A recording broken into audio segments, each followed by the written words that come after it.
Hi friends, ಹೇಗಿದ್ದೀರಾ? ತುಂಬ ಸಮಯದ ನಂತರ ಭೇಟಿ ಆಗ್ತಿದ್ದೀವಿ. ಇವತ್ತು ನಾವು ಸೀಸನಲ್ ಫ್ರೂಟ್ ಆದಂಥ ಹಲಸಿನಿಂದ ಮಾಡುವ ಒಂದು ಗ್ರೇವಿಯನ್ನು ನೋಡುವ.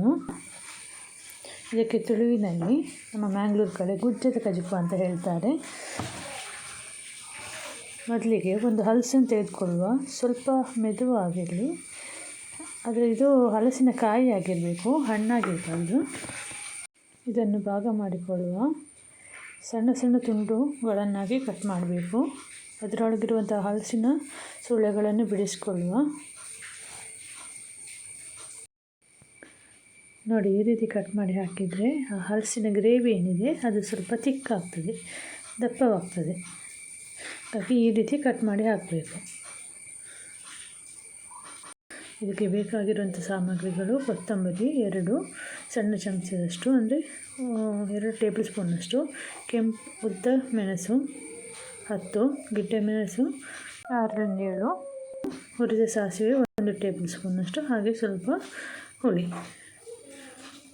1 ಟೀ ಸ್ಪೂನಷ್ಟು ಅರಶಿನ ಹುಡಿ, ಹಾಗೂ 4-5 ಬೆಳ್ಳುಳ್ಳಿ ಹೆಸರುಗಳು, ಅರ್ಧದಷ್ಟು ನೀರುಳ್ಳಿಯನ್ನು ಕಟ್ ಮಾಡಿ ಇಟ್ಕೊಳ್ಳುವ.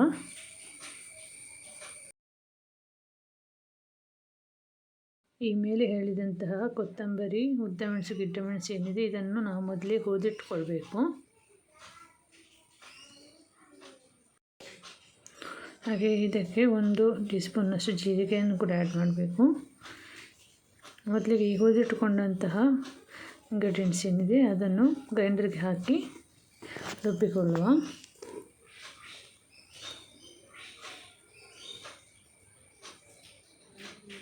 ಇದಕ್ಕೆ ಸ್ವಲ್ಪ ಅರಿಶಿನ ಕೂಡ ಸೇರಿಸಿಕೊಳ್ಳುವ.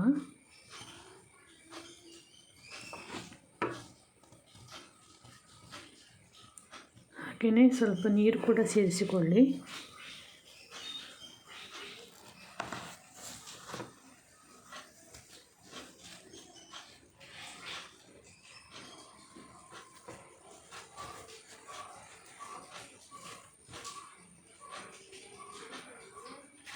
ಇದು ಹೀಗೆ ಗ್ರೈಂಡ್ ಆಗ್ತಾ ಇರಲಿ. ಇದು ಸಣ್ಣಗಾಗಬೇಕು, ಅಲ್ಲಿವರೆಗೆ ರುಬ್ಬಿಕೊಳ್ಳಿ. ನೋಡಿ, ಈಗ ಇದಿಷ್ಟು ರುಬ್ಬಿಕೊಂಡಾಗಿದೆ, ಇಷ್ಟು ಸಣ್ಣಗಾಗಿದೆ. ಇದಕ್ಕೆ ಈಗ ಒಂದು ದೊಡ್ಡ ಗಾತ್ರದ ತೆಂಗಿನಕಾಯಿಯನ್ನು ಹುರಿದು ಹಾಕುವ.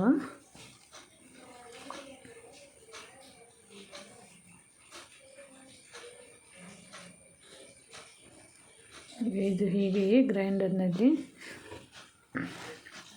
ಇರ್ತಾ ಇರಲಿ. ಸ್ವಲ್ಪ ನೀರು ಕೂಡ ಆ್ಯಡ್ ಮಾಡಿಕೊಳ್ಳಿ.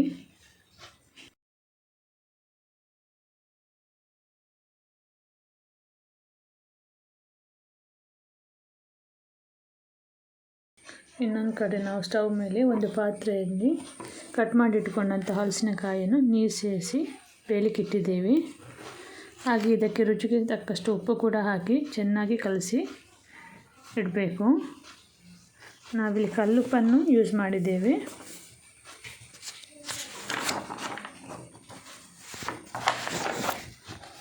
ಇದು ಬೇಗನೆ ತಳ ಹಿಡಿಯೋದ್ರಿಂದ ಇದನ್ನು ಲೋ ಫ್ಲೇಮ್ನಲ್ಲಿಟ್ಟು ಮಗುಸ್ತಾ ಇರಬೇಕು.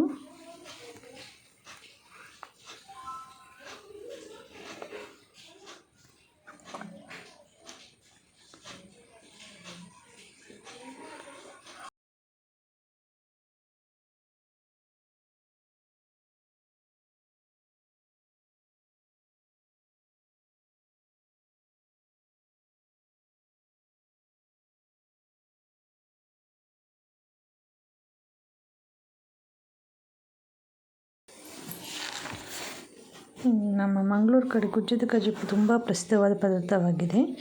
ಹಲಸಿನ ಹಣ್ಣು ಆಗೋ ಸಮಯದಲ್ಲಿ ಎಲ್ಲರ ಮನೆಯಲ್ಲಿ ಇದನ್ನು ಮಾಡೇ ಮಾಡ್ತಾರೆ. ಹಿಂದಿನ ಕಾಲದಲ್ಲಿ ಪಚ್ಚನಾಜಿ ದಿನ ಈ ಗುಜ್ಜೆ ಪದಾರ್ಥ ಮಾಡುವ ವಾಡಿಕೆ ಇತ್ತು. ಅಮ್ಮ ಹೇಳ್ತಿದ್ರು, ಹಿಂದಿನ ಕಾಲದಲ್ಲಿ ಅನ್ನಕ್ಕೆ ತುಂಬ ಬರಗಾಲ ಇತ್ತಂತೆ, ಅಕ್ಕಿ ಸಿಗ್ತಿರಲಿಲ್ಲ ಅಂತೆ. ಆಗ ಹಲಸಿನಕಾಯಿಯ ಆಗೋ ಸಮಯ ಆಗೋ ಕಾರಣದಿಂದ ಆಗ ಇದರ ಪದಾರ್ಥವನ್ನೇ ಮಾಡಿ ತಿಂದು ಬದುಕ್ತಾ ಇದ್ರಂತೆ. ಅಂದರೆ ಬಡವರ ಮನೆಯಲ್ಲಿ ಇದ್ದವರು ಅನ್ನ ತಿಂತಿದ್ದರು, ಆದರೆ ಅನ್ನ ಇಲ್ಲದವರಿಗೆ ಇದೇ ಮೇನ್ ಆಹಾರವಾಗಿತ್ತು.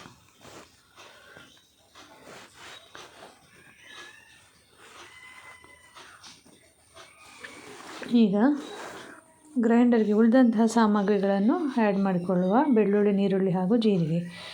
ಇದನ್ನು ಇನ್ನೂ ಸ್ವಲ್ಪ ಹೊತ್ತು ಗ್ರೈಂಡ್ ಆಗಲಿ. ಇನ್ನೂ ಸ್ವಲ್ಪ ಹೊತ್ತು ಗ್ರೈಂಡ್ ಆಗಲಿ. ಈಗ ನೀರುಳ್ಳಿ ಹಾಗೂ ಕರಿಬೇವಿಗೆ ಸ್ವಲ್ಪ ತೆಂಗಿನೆಣ್ಣೆಯನ್ನು ಮಿಕ್ಸ್ ಮಾಡಿ ಕೈಯಲ್ಲಿ ಚೆನ್ನಾಗಿ ಕಿವುಚಬೇಕು. ಆನಂತರ ಇದನ್ನು ಬೇಯಲಿಕ್ಕಿಟ್ಟಂತಹ ಹಲಸಿನಕಾಯಿಗೆ ಹಾಕಬೇಕು. ಇದು ಆಲ್ಮೋಸ್ಟ್ ಬೇಯ್ತಾ ಬಂದಿದೆ. ಇದನ್ನು ಇನ್ನೂ ಸ್ವಲ್ಪ ಹೊತ್ತು ಬೇಯಿಸುವ.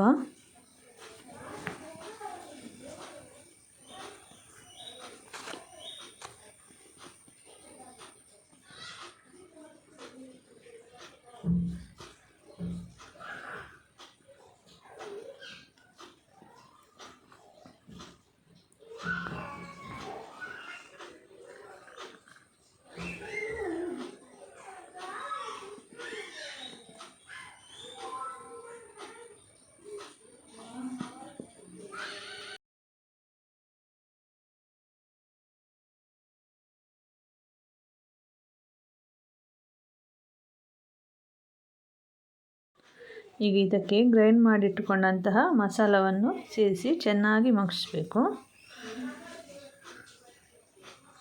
ಗ್ರೇವಿ ದಪ್ಪ ಬೇಕಿದ್ದರೆ ಹಾಗೇ ಬಿಡ್ಬೋದು. ಇಲ್ಲ ನಿಮಗೆ ಸ್ವಲ್ಪ ತೆಳುವಾದ ಗ್ರೇವಿ ಬೇಕಾದಲ್ಲಿ ಅದಕ್ಕೆ ಸ್ವಲ್ಪ ನೀರು ಸೇರಿಸ್ಕೊಳ್ಳಿ.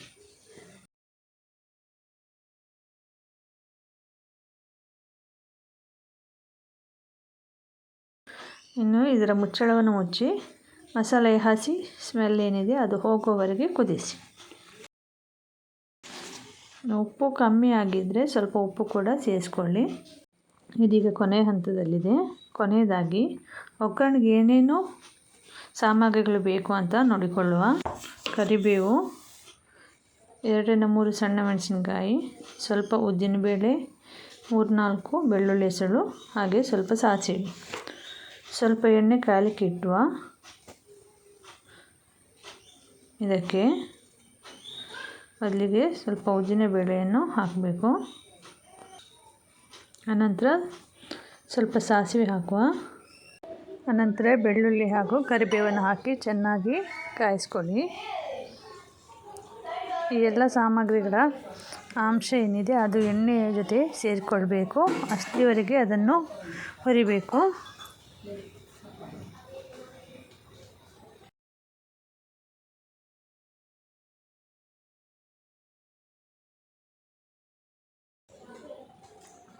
ಕೊನೆಯದಾಗಿ ಗಿಡ್ಡೆ ಮೆಣಸನ್ನು ಸೇರಿಸ್ಕೊಳ್ಬೇಕು.